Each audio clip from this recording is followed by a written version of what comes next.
Eu gostaria de convidá-lo a abrir a sua Bíblia comigo lá em 2 Samuel, segundo livro de Samuel, no capítulo 11.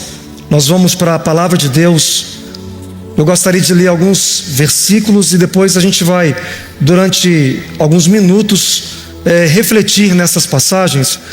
Diz assim: decorrido um ano, no tempo em que os reis costumavam sair para a guerra, enviou Davi a Joabe e seus servos com ele, e a todo Israel, que destruíram os filhos de Amon, e sitiaram Rabá. Porém Davi ficou em Jerusalém. Escute isso: Davi ficou em Jerusalém. Guarde esse detalhe. Uma tarde, levantou-se Davi do seu leito e andava passeando no terraço da casa real. Daí viu uma mulher que estava tomando banho. Era ela muito formosa. Versículo 3: Davi mandou perguntar quem era. Disseram-lhe: é Batseba, filha de Eliã, mulher de Urias o Heteu. Então enviou Davi mensageiros que a trouxessem. Ela veio e ele se deitou com ela. Tendo-se ela purificado da sua imundícia, voltou para sua casa. A mulher concebeu e mandou dizer a Davi: estou grávida. Verso 6: Então Davi enviou mensageiros a Joabe, dizendo: manda-me Urias o Heteu. Joabe enviou Urias a Davi. Vindo, pois, Urias a Davi, perguntou este como passava Joabe, como se achava o povo e como ia a guerra. Depois disso, Davi disse a Urias: desce à tua casa e lava os seus pés. Saindo Urias da casa real, logo se lhe seguiu um presente do rei. Verso 9: porém Urias se deitou à porta da casa real com todos os servos do seu senhor e não desceu para a sua casa. Fizeram-no saber a Davi, dizendo: Urias não desceu à sua casa. Então disse Davi a Urias: não vens tu de uma jornada? Por que não desceste à tua casa? Respondeu Urias a Davi: a arca de Israel, a arca Israel e Judá ficam em tendas. Joabe meu senhor e seus servos, os servos de meu senhor, estão acampados ao ar livre. E hei de eu entrar na minha casa para comer e beber e para me deitar com minha mulher? Tão certo como tu vives e como vive a tua alma, não farei tal coisa. Então disse Davi a Urias: demora-te aqui ainda hoje, e amanhã te despedirei. Urias, pois, ficou em Jerusalém aquele dia e o seguinte. Davi o convidou e comeu e bebeu diante dele e o embebedou. À tarde saiu Urias a deitar-se na sua cama com os seus servos, ou servos do seu senhor, porém não desceu à sua casa. Nessa passagem bíblica, a gente vê Davi vivendo um cenário incomum. Davi havia vivido longos anos de sucesso, de uma carreira de muitas batalhas, de muitas conquistas militares. Davi havia alcançado um lugar de preeminência, de destaque. Davi havia chegado num lugar que eu diria que seria o ápice da sua carreira, do seu reinado. Davi estava em alta. Davi havia alcançado um lugar muito alto. A Bíblia diz que Deus permitiu que o nome de Davi se tornasse conhecido em toda a terra, em todos os lugares. Em 1 Crônicas 14:17 diz assim: assim a fama de Davi se espalhou por toda a terra. Imagine isso. No nosso contexto hoje, Davi, ele era conhecido em toda a terra. E a Bíblia diz que Deus permitiu que todas as nações o temessem. Ou seja, Davi chegou no ápice da sua carreira. Davi estava no momento culminar do seu sucesso, das suas conquistas. Davi havia alcançado habilidades, ele havia se desenvolvido nas guerras. Aquele Davi que iniciou muito novo, talvez com uns 17, 18 anos, alguns dizem que em torno de 17 anos, alguns estudiosos, eruditos. Mas Davi agora já está nos seus anos à frente, agora reinando em todo Israel. Davi está agora no momento glorioso da sua vida. Ele estava vivendo um tempo de muito respeito, dos povos, das nações, inclusive de seus inimigos. Deus havia permitido que até com seus inimigos Davi vivesse em paz. Olha o que diz em 1 Crônicas 17:8: Fiz grande o teu nome, Davi. Eu fui contigo por onde quer que andaste. Eliminei os teus inimigos de diante de ti e fiz grande o teu nome, como só os grandes têm na terra. Esse momento que Deus está falando para Davi foi exatamente o momento em que Davi chega para Deus e pede para Deus lhe construir um templo. Davi estava no seu ápice de sucesso. Ele fala assim: Deus, conquistei tanta coisa, fiz tanta coisa para ti, tantas vitórias, tantas batalhas eu venci. Olha o que se tornou Israel. E agora Davi, ele já havia trazido a arca de Deus, que é a força de Israel, de volta para Jerusalém. Davi agora imaginou: o que eu posso fazer para Deus? E ele deseja construir uma casa para Deus, um lugar para acolher a tenda da habitação da presença de Deus. E Davi vai até Deus, ele ora e pede a Deus, mas Deus responde para Davi: Davi, não, você não vai construir o templo, mas seu filho Salomão, o seu descendente, ele irá construir um templo, então uma casa para mim. Na verdade, Deus sabia que ele não poderia habitar numa casa, mas Davi desejou fazer algo extraordinário para Deus, porque Davi foi um homem extraordinário, Davi foi um homem excepcional. E agora Davi, ele deseja algo, e Deus agora eu creio que como Deus falou um não para ele, agora Deus está o encorajando: Davi, eu fiz grande o teu nome, eu fiz você ser conhecido, sabe? Mas eu vou fazer com que o teu nome seja lembrado para sempre, através do seu descendente. Eu vou permitir que o seu reino permaneça para sempre. O seu reino não terá fim. Isso, logicamente, dizendo acerca de Cristo, que viria também a ser um descendente da tribo de Judá. E agora Davi, ele está no momento em cima. Davi desejou construir a casa e Deus responde que não, mas Deus o encoraja. Deus agora o permite então se contentar com aquele momento. E Davi então ele entende o processo e ele diz: amém, tudo bem, Senhor, eu acredito que o meu filho vai cumprir bem essa missão.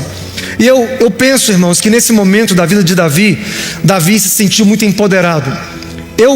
Estudando agora esses últimos 2 meses e analisando a vida de Davi, eu comecei a ver entre as entrelinhas de cada versículo, buscando estudar com calma, analisar cada versículo. E eu percebi assim que Davi estava no seu momento mesmo de empoderamento. É uma palavra que é muito usada, eu não gosto muito dessa palavra, mas Davi estava, talvez, cheguei naquele momento do ápice, né? Davi estava cheio. E é tanto que em 2 Samuel, capítulo 8, versículo 1, e 1 Crônicas, capítulo 18, versículo 1, a Bíblia diz que Davi, depois dessa palavra que Deus fala que vai permanecer a sua descendência, Davi, ele se sente tão forte que ele vai contra os filisteus e os humilha. Davi destrói os filisteus e a Bíblia fala assim: e subjugou e os humilhou aquele povo que os perseguia. E depois desse momento de glória, Davi agora ele está num tempo de descanso. Davi, ele entra no momento em 2 Samuel capítulo 7, na NVI fala assim: quando o rei Davi já morava no seu palácio, e o Senhor lhe dera descanso de todos os seus inimigos ao redor. Olha que interessante, essa palavra descanso me chamou a atenção. Quando Davi já morava no seu palácio, e Davi agora, ele estava num tempo de paz, tempo de descanso de todos os seus inimigos. E agora eu vejo que depois de muitas vitórias e conquistas, habilidades, Davi agora estava experimentando um tempo de paz, de descanso.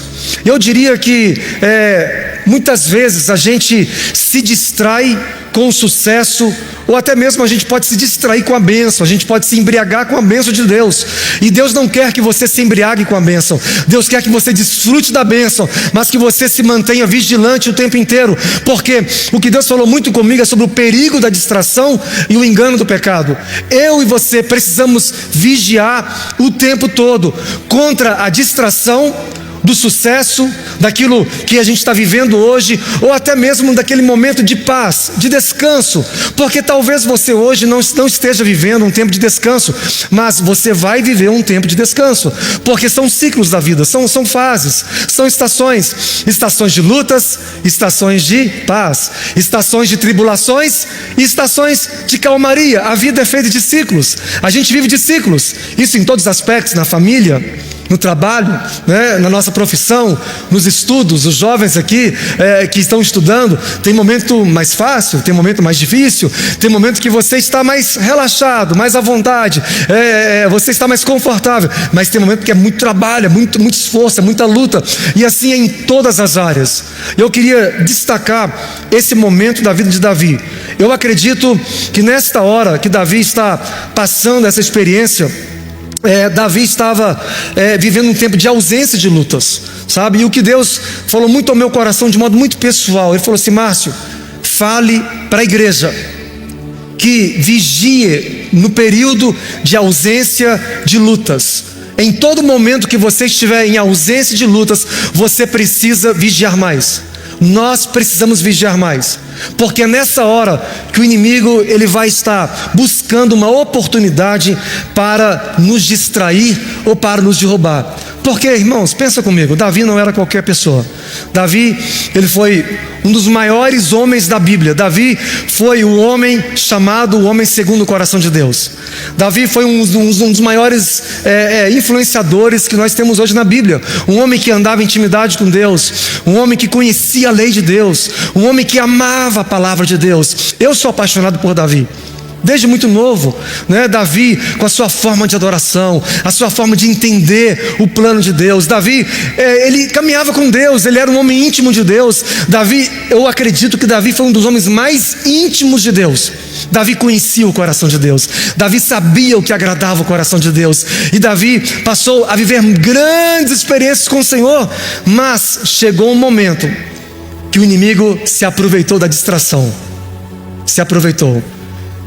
E assim, irmãos, Satanás vai sempre te tentar na área que você domina, o que você é muito bom. Deus falou muito forte comigo sobre isso. Sabe, o inimigo vai sempre buscar uma ocasião na sua vida, quando você se sentir muito confortável, quando você estiver aquele sentimento de abundância, sabe? Quando você estiver se sentindo muito confortável, quando você estiver desatento, distraído, desarmado, relaxado ou negligente. Eu acredito que Davi, ele negligenciou algo naquele momento, porque a Bíblia diz que no tempo em que os reis costumavam ir para as batalhas, e era o tempo de primavera, era o período que os reis costumavam sair para as batalhas militares, e Davi, ele deveria ter ido cumprir a sua função como rei, de acompanhar o seu exército. Ele deveria acompanhar a missão militar que estava acontecendo. Não, ele resolveu. Porém, diz a Bíblia, Davi ficou em casa. Eu quero dizer algo para você. Aquilo que Deus entregou na sua mão, aquilo que Deus deu para você fazer, sabe, não negligencie. Não faça as coisas de Deus de modo relaxado, porque Deus é um Deus que Ele vai te recompensar. Deus tem prazer em recompensar aqueles que levam a sério a sua obra, o seu reino, sabe, que prezam por aquilo que Deus preza, aqueles que guardam, sim, a lei do Senhor, mas que têm um zelo pela presença de Deus, pela santidade de Deus, aqueles que amam fazer a obra de Deus, que amam a Deus, mas que amam também as coisas que Deus ama. Porque isso é o temor do Senhor, é amar o que Deus ama e odiar o que Deus odeia, sabe? Então o nível de conhecimento seu, ele é tão importante quanto o nível, sabe, da sua responsabilidade na sua caminhada com Deus. Nós precisamos ser responsáveis pela nossa caminhada, e esse papel de vigiar é nosso, não é de Deus, é nosso. Nós precisamos vigiar, sermos cautelosos, porque nos distrair vai ser sempre altamente arriscado.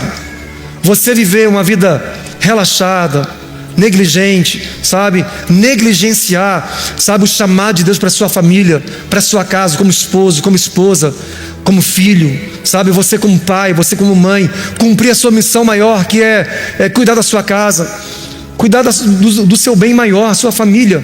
Eu acredito, irmãos, que não há nada mais recompensador, mais precioso do que nós termos nossos filhos amando a Deus e servindo ao Senhor. Não tem algo mais prazeroso de estarmos aqui hoje, como esse culto em família, reunidos para cultuar a Deus, para adorar a Deus em família, em comunidade. Isso é precioso. A igreja está vivendo essa realidade, fé e família, andarmos juntos, amém? De mãos dadas. Mas também precisamos vigiar em todas as áreas. Davi, ele foi descuidado, ele se descuidou, ele foi desatento em uma área da sua vida, mas talvez para mim, para você, pode ser muitas outras áreas. Existem muitas áreas que nós não podemos baixar a guarda. Precisamos manter sempre vigilantes. Depois de uma experiência, depois de uma conquista, depois de você alcançar um sonho, sabe aquele sonho que você está buscando de Deus, ou aquele patamar que você está desejando alcançar, aí você alcança aquele patamar, e depois a tendência nossa natural é nos relaxar, ficar acomodado, confortável. Nunca baixe a guarda. Diga assim para o seu irmão, diga assim: nunca baixe a sua guarda. Jamais, jamais. Nunca faça isso. 2 Samuel capítulo 11, versículo 1, diz assim: decorrido um ano, no tempo em que os reis costumavam sair para a guerra, enviou Davi a Joabe e seus servos, com ele a todo Israel, que destruíssem os filhos de Amon e sitiaram Rabá. Porém Davi ficou em Jerusalém. Davi, ele não se preservou. Davi não se lembrou de cumprir esse cuidado na sua vida. Olha o que diz o verso 2: Uma tarde, levantou-se Davi do seu leito e andava passeando no terraço da sua casa real. Irmãos, para começar, uma tarde, normalmente, dependendo do tipo de trabalho, dependendo do contexto que você vive, geralmente é uma hora de você estar produzindo, trabalhando. Davi, ao invés de estar lá trabalhando, ajudando o seu exército, ele estava em casa, dormindo, tirando dando uma cochilada, descansando. E aí Davi começou a passear. E essa palavra no hebraico, eu fui examiná-la e vê-la. Ela traz um sentido de distração, sabe? De ficar vagueando de um lado para o outro, de ficar buscando alguma coisa para fazer. E a tendência é de que quando a gente está nesse ambiente, a gente facilmente ser enganado pelo pecado, ser trapaceado pelo engano do pecado. E quando eu cheguei nesse verso 2, Deus me parou aqui, quando eu estava lendo num dia, no meu tempo com Deus, e ali o Senhor falou comigo: que tarde, Márcio, que tarde que Davi viveu. E eu comecei assim no meu coração a entender um pouco do sentimento do que passou no coração de Deus, porque eu penso que Deus olhou para a terra e imaginou: meu filho Davi, para que isso? É como se Deus sentiu uma dor por aquilo, porque Deus amava Davi profundamente. E Davi, naquela tarde, uma tarde, Davi permitiu que a maldade e o engano do pecado o driblasse, sabe? O enganasse, o envolvesse, sabe? Para Davi foi uma tarde, para nós pode representar um dia, ou pode representar uma estação, um período de tempo, sabe? Nós não podemos permitir, porque o pecado, ele tem por si mesmo, por si só, uma capacidade de nos enganar, de driblar a gente, sabe, de driblar o bom senso. O pecado é algo que a gente não pode brincar. Ontem à noite eu estava dirigindo pela primeira vez aqui no sul do Brasil, de Itapema para Curitiba, e chegou no momento das montanhas, começou a chover, e eu não conheço a estrada aqui, e de repente começou a chover e a neblina desceu. Eu falei: meu Deus, e agora? Não conheço a estrada e muitas curvas. E aí eu falei: Priscila, não dá para brincar nesse asfalto. Estava molhado, muita chuva, e estava aquele asfalto bem preto, com aquele brilho. Eu falei: não dá para brincar aqui. Gente, assim é a vida com Deus. Não dá para brincar de sermos cristãos, de sermos discípulos de Jesus. Não dá para brincar de ser igreja. Nós precisamos, sim, constantemente ter essa consciência, servir a Deus, andar caminhando com Deus, mas numa consciência. Não dá para brincar com nada dessas coisas, porque muitas vezes a pessoa, ela pensa assim: mas eu não estou nesse ambiente, eu não estou vivendo essa realidade. Mas às vezes você, quando vê um ambiente de chuva, você acaba brincando lá. Ontem, por exemplo, eu podia ter arriscado, acelerar um pouco mais, mas eu preferi diminuir, chegar aqui mais tarde, dormir bem tarde. Mas eu preferi fazer isso por cautela, por precaução, porque precisava vigiar para que eu não caísse em tentação. Assim também é a nossa vida. Eu queria que você voltasse o seu olhar para 2 Samuel, no capítulo 11, a partir do verso 14 agora. Eu queria que você acompanhasse comigo do verso 14 até o verso 27. Acompanhe aí na sua Bíblia. Eu vou estar lendo na versão, eu acredito, na revista atualizada. Pela manhã, Davi escreveu uma carta a Joabe e lhe mandou por mão de Urias. Olha que interessante isso.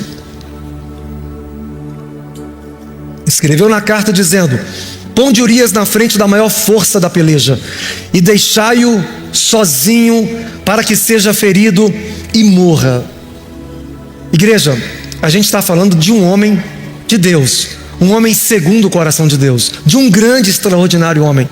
E agora Davi, além dele ter cometido aquele pecado com Batseba, agora Davi está indo para um momento mais profundo agora, dessa trama, desse momento de complicação, desse momento de engano, da maldade. Olha como a maldade ela foi se intensificando e ela foi envolvendo a vida de Davi. No verso 15, escreveu na carta dizendo: ponde Urias na frente da maior força da peleja e deixai-o sozinho, para que seja ferido e morra.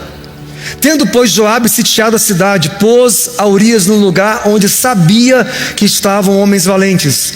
Saindo os homens da cidade e pelejando com Joabe, caíram alguns do povo, dos servos de Davi, e morreu também Urias o heteu. Então Joabe enviou notícias e fez saber a Davi tudo o que se dera na batalha. Partiu o mensageiro e chegando fez Davi saber tudo o que Joabe lhe havia mandado dizer. Verso 23, disse o mensageiro a Davi: na verdade, aqueles homens foram mais poderosos do que nós e saíram contra nós ao campo, porém nós fomos contra eles até a entrada da porta. Então os flecheiros do alto do muro atiraram contra os teus servos e morreram alguns dos servos do rei, e também morreu o teu servo Urias o heteu. Agora olha a resposta cínica de Davi. Olha o que Davi responde no verso 25. Disse Davi ao mensageiro: assim dirás a Joabe: não pareça isto mal aos teus olhos, pois a espada devora tanto este como aquele. Intensifica a tua peleja contra a cidade e derrota, e tu anima a Joabe. Gente, no verso 25 a gente vê Davi se deixando ser envolvido pelo engano do pecado. Davi se deixou ser enganado, deixou que a maldade dominasse a sua mente e o seu coração. Estamos falando de um irmão nosso na fé, o irmão Davi. Davi agora se permite ser envolvido por esse esquema maligno do pecado. E Davi agora tem a capacidade de tramar o assassinato do marido da mulher que ele havia se deitado. E agora Davi, ele é capaz de ainda, de modo muito cínico, dizer: não, isso não é mal, isso não é mal. Verso 26, ouvindo pois a mulher de Urias que seu marido era morto, ela o pranteou. Verso 27, passado o luto, Davi mandou buscá-la e a trouxe para o palácio. Tornou-se ela sua mulher e lhe deu à luz um filho. Porém, isto que Davi fizera foi mal aos olhos do Senhor. E aqui a gente vê, queridos, que quando falamos do engano do pecado, ele pode atuar ou chegar em nossa vida em qualquer área. Pode ser em qualquer área. Na área da sua fragilidade, na área talvez que você é muito bom, e é isso que Deus falou muito ao meu coração. É na área geralmente que a gente se sente muito confortável, naquela área que a gente tem domínio, sabe, que você domina, que você tem ali o controle das rédeas. Geralmente o inimigo ele vai perceber o momento certo para nos contra-atacar. E a palavra que Deus falou muito forte no meu coração é que nós precisamos sempre vigiar quando nos sentimos saciados, confortável. Sabe aquela sensação quando você se sente muito saciado, sabe, muito tranquilo, muito abençoado? Talvez pode ser na sua vida o orgulho, a soberba, a altivez, a independência, o espírito independente, sabe, talvez até o poder, a influência que você hoje tem na sua empresa, na sua família, ou em algum ambiente que você hoje da sociedade você atua, e não importa, talvez seja a sua língua, talvez seja um comportamento que você enfrenta e que é uma área de fragilidade. Você precisa entender que o pecado ele tem em si mesmo uma capacidade de nos enganar e de afetar a nossa percepção. O pecado é astuto, sabe, o maligno é astuto, e nós precisamos sempre guardar o nosso coração contra a astuta cilada do diabo. A Bíblia diz que nós devemos sempre manter firmes, sabe, a nossa vigilância e levantar erguidas as nossas mãos em oração, em clamor a Deus, em vigilância, na palavra, na oração, na comunhão, no partir do pão. Devemos sempre estar juntos. Olha o que diz em Hebreus capítulo 3, no verso 12 e no verso 13. Eu vou ler na versão Nova Bíblia Viva em português. Portanto, tomem cuidado com os seus próprios corações, irmãos, para que não se tornem maus e incrédulos, levando vocês para longe do Deus vivo. Falem diariamente uns com os outros a respeito destas coisas durante o dia de hoje, para que nenhum de vocês seja cegado e endurecido pelo engano do pecado. Essa versão, ela diz que nós devemos cuidar do nosso coração. Eu e você, nós precisamos sempre tomar cuidado do nosso coração. Tomem cuidado, irmãos, para que os seus corações não se endureçam. A versão revista corrigida diz: olha, para que os seus corações não se endureçam. Tomem cuidado, vigiem, estejam atentos, exortem mutuamente um ao outro. É por isso que nós acreditamos, né, na importância de nos reunirmos como igreja, de estarmos regularmente nas reuniões, seja aqui domingo, nos cultos de celebração, nas terças-feiras, no Alcance Mais, seja nas células. Você que é parte de uma célula, você que é membro de uma célula, se você ainda não participa, se envolva, torne parte, porque isso vai trazer proteção para a sua vida. Você que é um supervisor de célula, você que é um líder de célula, você que está ativo na igreja, todos nós precisamos da comunidade, precisamos da igreja, porque a igreja, ela é um modo de nós sermos protegidos por Deus através uns dos outros, porque nós precisamos uns dos outros. Agora, como se livrar do engano do pecado? Como eu e você podemos nos livrar dessa trama que o inimigo usou contra Davi? Eu não estou aqui para destacar esse erro de Davi, mas para aprendermos com o erro de Davi. Porque a Bíblia diz que tudo que aconteceu com eles é para o nosso ensino, para o nosso exemplo. 1 Coríntios capítulo 10 diz que é para o nosso exemplo, para que nós não cometamos os mesmos erros. Então hoje, como que nós podemos nos livrar do engano do pecado, não sermos envolvidos pela maldade do pecado? Porque a vida de Davi aqui, a gente vê um momento da sua vida no seu ápice, onde ele deixou ser levado por esse momento de derrota, de queda e de desastre na sua vida. A primeira coisa que eu queria destacar é: mantenha-se no amor. Mantenha-se no amor. Abra comigo lá em Judas capítulo 1, no versículo 19 em diante. Judas capítulo, que é um capítulo apenas, nós vamos ler a partir do versículo 19. Eu vou estar lendo na versão Almeida Revista Atualizada. Diz assim a palavra de Deus: são estes os que promovem divisões sensuais, que não têm o Espírito. Vós, porém, amados, edificando-vos na vossa fé santíssima, orando no Espírito Santo, guardai-vos no amor de Deus, esperando a misericórdia de nosso Senhor Jesus Cristo para a vida eterna.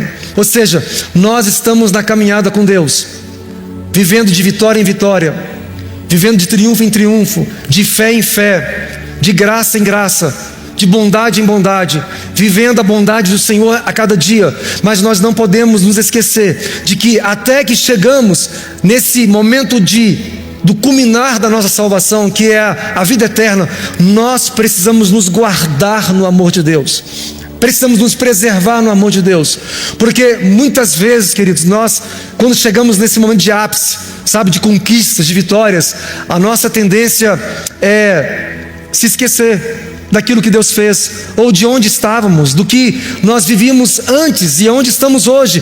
Mas o conselho da Bíblia é: guardai-vos no amor de Deus. Na versão NVT, o mesmo texto que a gente está lendo, diz assim a palavra do Senhor: mantenham-se firmes no amor de Deus, enquanto aguardam a vida eterna que nosso Senhor Jesus Cristo lhes dará em sua misericórdia. Tenham compaixão daqueles que vacilam na fé. Nós precisamos cuidar da gente e também cuidar dos outros. Cuidar daqueles que estão talvez tropeçando. Essa palavra é para nós, é para você, e é para aqueles que talvez podem no caminho tropeçar. podem falhar, e nós também tenhamos que usar de compaixão, de misericórdia para com eles. O verso 23: resgatem outros, tirando-os das chamas do julgamento.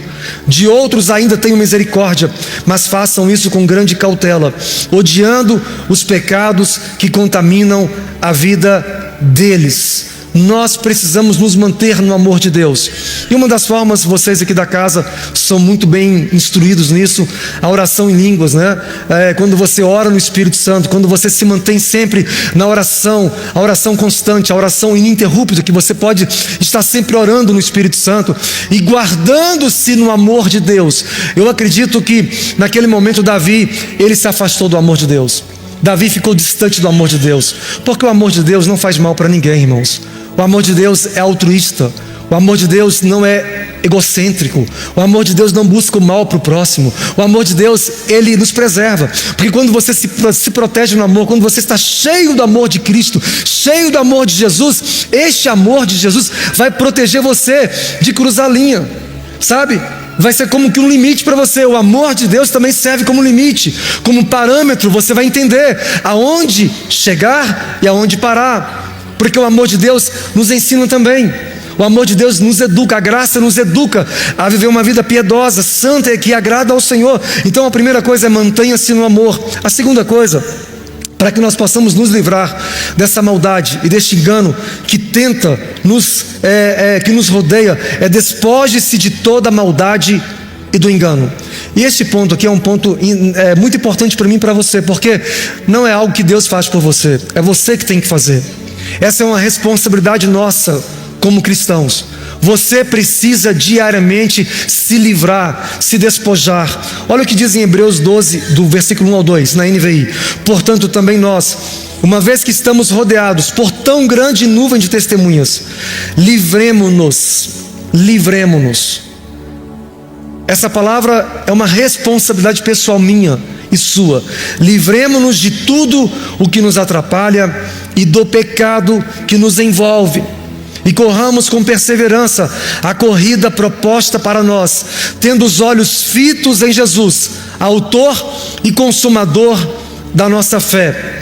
Ele, pela alegria que lhe fora proposta, suportou a cruz ao desprezar a vergonha e assentou-se à direita do trono de Deus. O primeiro passo para não sermos enganados pelo pecado, o primeiro passo para você não ser engodado, para você não cair nessa trama, é você entender a responsabilidade de diariamente se despojar, se livrar. A palavra aqui, livremo-nos, no grego, é a palavra apotiteme, que o verbo traz o sentido de colocar de lado, tirar do caminho, remover do caminho.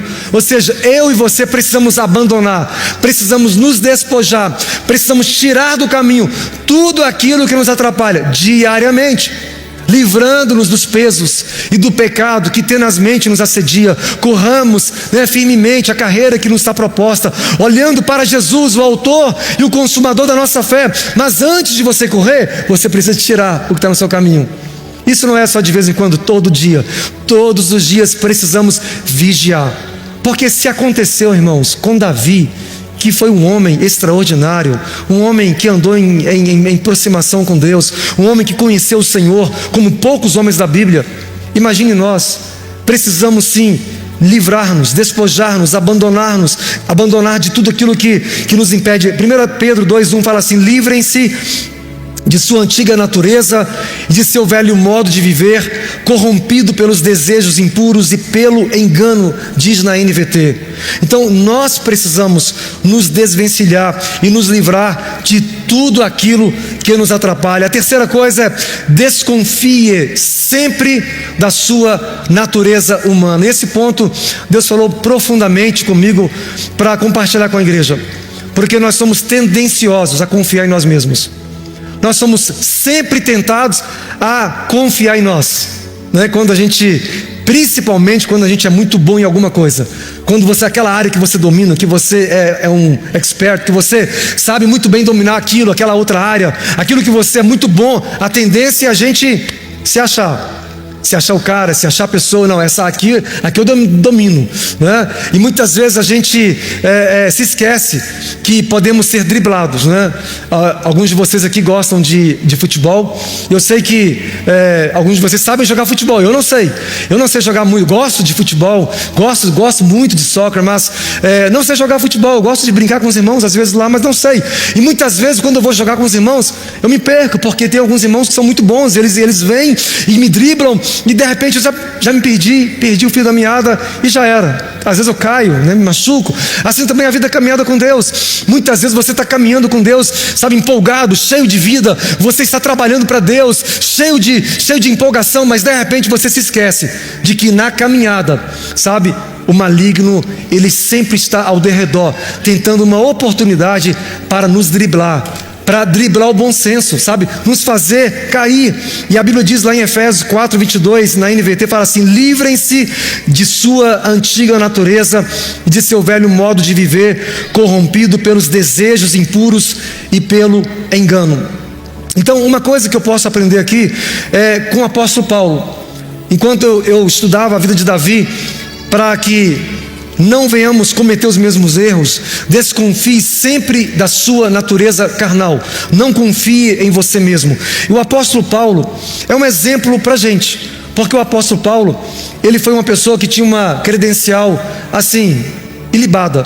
Ele foi um homem de destaque, um homem capaz, bem preparado. Ele era um homem que, segundo Filipenses capítulo 3, do verso 5 ao 7, na Nova Bíblia Viva Português, fala assim, versículo 5: porque eu bem passei pela cerimônia de iniciação judaica, sendo circuncidado quando tinha 8 dias de idade, pertencente ao povo de Israel, à tribo de Benjamim, genuíno hebreu.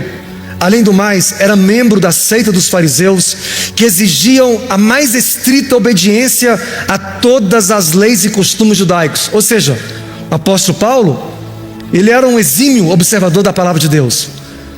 Ele conhecia a Bíblia, talvez mais do que nós aqui. Ele era um alto estudioso da Bíblia, um profundo, dedicado à lei de Deus. E ele fala assim no verso 6: eu era sincero a ponto de perseguir grandemente a igreja, e procurava obedecer minuciosamente até o extremo a cada preceito e regulamento judaicos. Entretanto, olha o que ele diz agora, o apóstolo Paulo: entretanto, todas estas coisas que eu antigamente julgava muito valiosas, agora lancei-as todas fora, a fim de poder colocar minha confiança e esperança somente em Jesus Cristo. Paulo entendeu que a sua confiança não podia estar nele mesmo. Ele não podia confiar no seu braço. Paulo entendeu que ele não podia confiar em si mesmo, mas a sua confiança precisava estar em Deus, naquele que o comissionou, que o chamou para exercer uma missão, né, e um propósito eterno para o Senhor. No versículo 3, na NVI, ele fala assim: pois nós é que somos a circuncisão, nós os que servimos a Deus em espírito, nos gloriamos em Cristo Jesus e não confiamos na carne. Então diga assim para o seu irmão que está do seu lado, diga assim: não confie em você mesmo. E essa é uma forma de nós como igreja nos mantermos assim, muito responsáveis na caminhada com Deus. Nós precisamos uns dos outros, precisamos da comunidade, precisamos da igreja para nos ajudar a preservar esse ambiente de prestação de contas, sabe, de confiabilidade, de cuidar um do outro, de nos proteger para que não caiamos nessa maldade do pecado. Davi, ele estava sozinho em sua casa. Davi resolveu ficar isolado, sozinho no seu mundo. Depois de tantas vitórias e conquistas, Davi decidiu não exercer a sua função mais. Eu quero encorajar você, igreja, aqui hoje, sabe? Não deixe de exercer aquilo que Deus confiou em sua mão.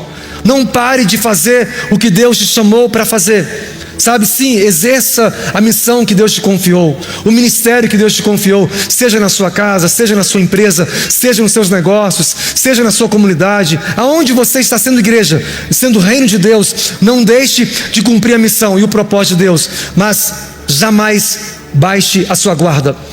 Nunca baixe a guarda. Você precisa lembrar o seu coração de não confiar em você mesmo, porque a carne é traiçoeira. A nossa natureza humana, nós não podemos confiar nela, Por mais que você seja um homem espiritual, uma mulher espiritual, né, um homem de Deus, uma mulher de Deus, né, por mais que você tenha uma profunda intimidade com Deus, jamais confie em você mesmo.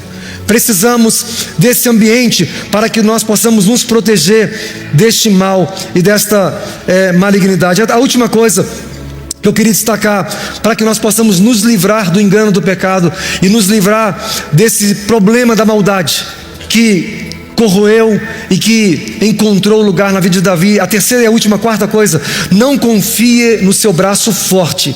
A Bíblia nos alerta a não confiarmos na nossa própria força.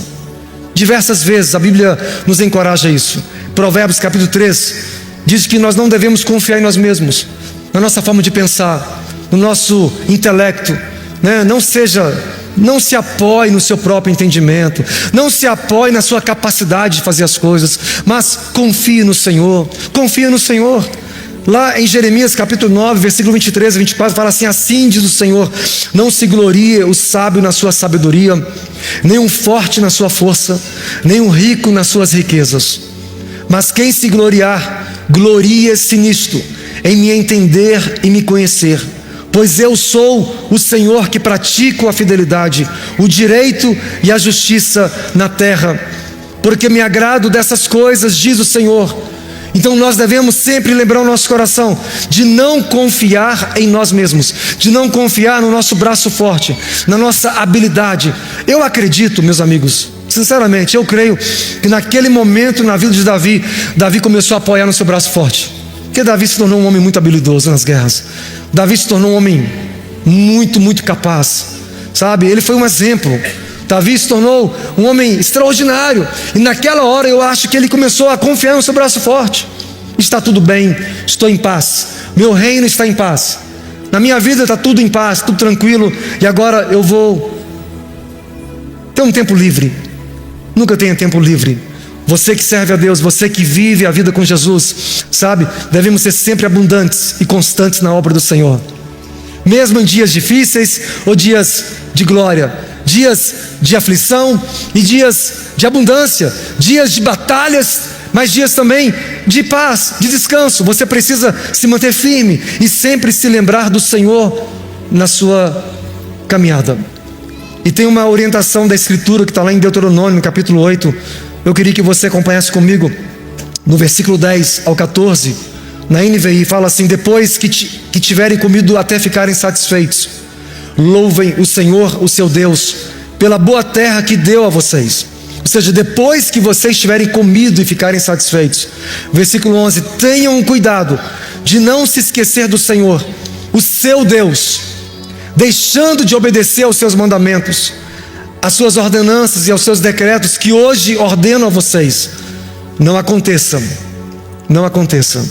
que depois de terem comido até ficarem satisfeitos, depois de terem construído boas casas, está vendo aqui? Davi estava no seu palácio, Davi estava na sua casa real, andando de um lado para o outro. Davi estava no ápice do seu sucesso. Davi agora estava na sua casa real. E aqui o conselho é: depois de terem construído boas casas e nelas morado, de aumentar os seus rebanhos, a sua prata, o seu ouro e todos os seus bens, e o seu coração, cuide para que o seu coração não fique orgulhoso e vocês se esqueçam do Senhor, o seu Deus, que os tirou do Egito, da terra da escravidão. O 17: não digam, pois em seu coração a minha capacidade e a força das minhas mãos ajuntaram para mim toda esta riqueza. Ou seja, não confie no seu braço forte, não confie na sua habilidade pessoal, mas lembrem-se do Senhor, o seu Deus, pois é Ele que dá a vocês a capacidade de produzir riqueza, confirmando a aliança que jurou aos seus antepassados, conforme hoje se vê. Ao olharmos para a história de Davi com Batseba, essa narrativa bíblica, ela está registrada para o meu e o seu conselho. Nós devemos trazer para o nosso coração, em qualquer área da vida, não apenas na área que Davi errou, mas em qualquer área, você precisa sempre lembrar de colocar o Senhor na frente de tudo e de sempre lembrar-se de que o Senhor é aquele que começou a boa obra em você. Foi Ele quem começou a boa obra naquele dia, e Ele vai aperfeiçoar essa obra até o dia de Cristo Jesus. E a obra é uma obra inacabada. Você é uma obra que está em construção. Diga para o seu irmão, diga assim: você é uma obra em construção. Deus está construindo você para que você se torne tudo aquilo que Ele sonhou com você.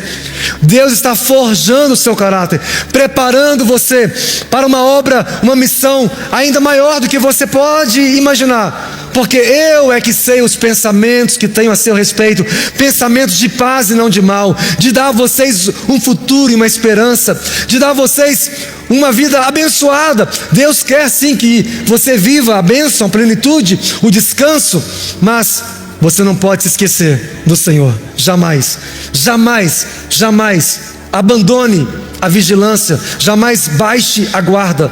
Distrair é sempre altamente arriscado. Distrair-se pode vir a te custar um preço muito alto. Davi, ele permitiu que a distração o dominasse. Davi permitiu que a maldade do pecado, como a gente viu ali no texto que lemos em 2 Samuel capítulo 11, no versículo 14 a seguir, Davi permitiu ser envolvido por aquele engano. Mas eu queria encerrar lendo Lucas capítulo 21, versículo 36. É uma recomendação do Senhor Jesus. E Ele fala assim para nós: portanto, vigiem o tempo todo, orando, para que vocês possam escapar de todas essas coisas que têm de acontecer, e para que possam estar em pé na presença do Filho do Homem. O meu conselho para vocês hoje, Alcance Curitiba, para você que está conectado nessa transmissão live: cuide. Na ausência de batalhas, na ausência de lutas, nunca pare de lutar. Nunca pare de lutar. Tem até uma canção antiga que fala isso, né? Nós não podemos parar de lutar. Você não pode parar, você não pode baixar a guarda. Sabe, mesmo na bonança, na paz, no descanso, ou na escassez, ou na luta, não pare de lutar. Continue vigiando, continue sempre, sabe, cuidando do seu coração, para que o seu coração não se ensoberbeça, não permita a altivez envolver o seu coração, mas guardando o seu coração sempre quebrantado, dependente do Senhor, sempre disposto a receber o conselho do Senhor, dos seus irmãos na fé, dos seus líderes, dos seus pastores, da igreja, da sua esposa, do seu esposo, dos seus filhos, daqueles que estão ao seu redor. Eu gostaria de convidar você nesta hora a se colocar de pé, e nós vamos juntos orar e pedir a Deus que possa imprimir o meu pedido para você hoje, sinceramente. Se você puder guardar uma coisa hoje, de tudo que a gente está compartilhando nessa manhã tão preciosa,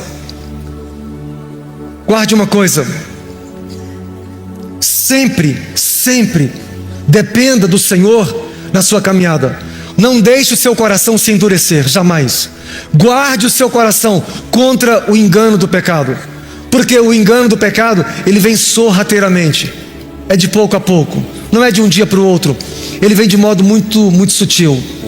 O meu pedido hoje para vocês, meus irmãos, meus amigos, é que você venha guardar o seu coração.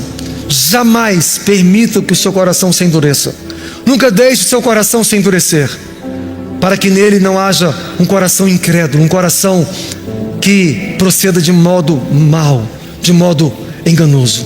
Que o Senhor possa guardar o nosso coração firmado nessa esperança da fé, de que aquele que começou a boa obra em nós, Ele há de aperfeiçoá-la, e de nos manter guardados nele, protegidos nele. Eu oro para que a sua vida esteja guardada no Senhor, que a sua vida esteja protegida pelo Senhor. Põe a mão sobre o seu coração. Pai, eu oro nesta manhã que o Senhor venha guardar os meus irmãos, as minhas irmãs, os meus amigos que estão aqui agora, aqueles que estão à distância. Que o Senhor possa guardar o nosso coração, ó Pai, contra toda forma, Deus, de maldade. Que nós não venhamos, ó Pai, jamais confiar em nós mesmos. Guarda o nosso coração da maldade deste mundo, da maldade da natureza humana, porque não confiamos em nós mesmos. Ajuda-nos, ó Senhor, diariamente a nos despojar de tudo aquilo que nos afasta de Ti. nos ensina, Senhor, no nosso dia a dia, a nos comprometermos, ó Pai, de modo responsável com a nossa vida cristã, com a nossa fé, guardando o nosso coração contra toda forma de maldade, de incredulidade, de enganos.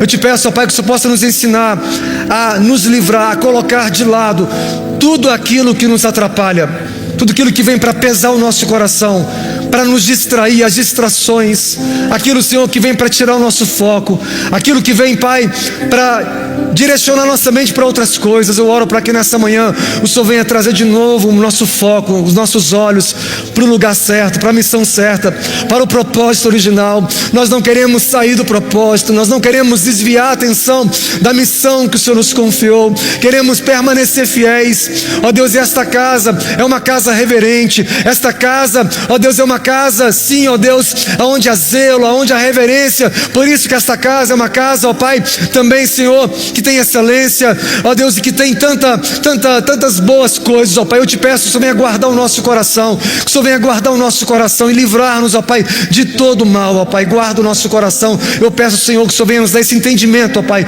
de nunca jamais confiar em nós mesmos, nem no nosso braço forte. Protege a nossa mente, ó Deus, contra todo engano. Guarda-nos da altivez, livra-nos, ó Pai, de nós mesmos, que venhamos estar guardados no Seu amor, debaixo do Seu amor, debaixo da Sua paz, debaixo da comunhão do Espírito Santo.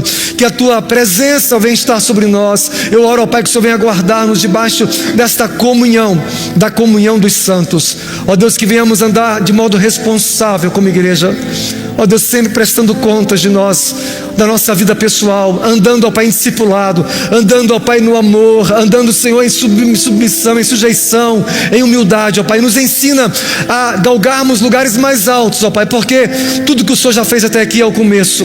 O Senhor tem muito mais para nós, o Senhor tem muito mais para nossas vidas, ó Deus. O Senhor tem coisas extraordinárias para esta próxima geração, e eu oro para que o Senhor venha preparar, Senhor, também os jovens, ó Pai, os adolescentes desta casa, ó Pai, a nova geração, a próxima geração, que o Senhor venha prepará-los, ó Pai, para tudo aquilo que o Senhor tem para fazer nesta casa e através dessa casa, neste país e ao redor, ó Pai das nações. Obrigado por esses irmãos, obrigado por esta liderança, pelos pastores dessa casa. Muito obrigado, ó Pai, que o Senhor possa derramar sobre eles da sua abundante bênção, hoje e sempre. Eu oro isto em nome de Jesus. E todos digam: Deus te abençoe.